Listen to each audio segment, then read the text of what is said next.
এটা আমি তো একটু আগেই বললাম যে সেন্সর এই ওয়ার্ডটা শুধুমাত্র সিনেমার ক্ষেত্রে প্রযোজ্য না, সিনেমার শিল্পীদের ক্ষেত্রেও প্রযোজ্য।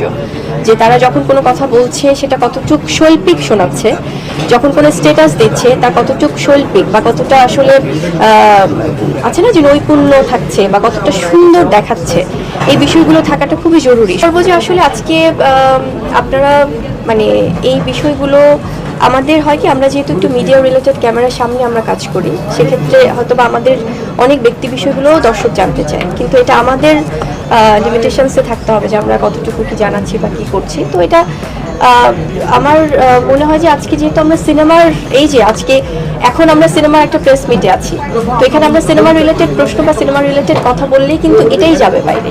এখন আমরা যদি এখন ওখানে ফোকাস করি তখন এটাই আবার কিন্তু প্রচার হবে। তো আমাদেরকে আসলে অ্যাভয়েড করতে হবে, যত আমরা এই জিনিসগুলো অ্যাভয়েড করতে পারবো, এড়িয়ে চলতে পারবো, তত আমরা কাজে ফোকাস থাকবো বেশি। তাহলে এটা নিয়ে আপনি সাজেশন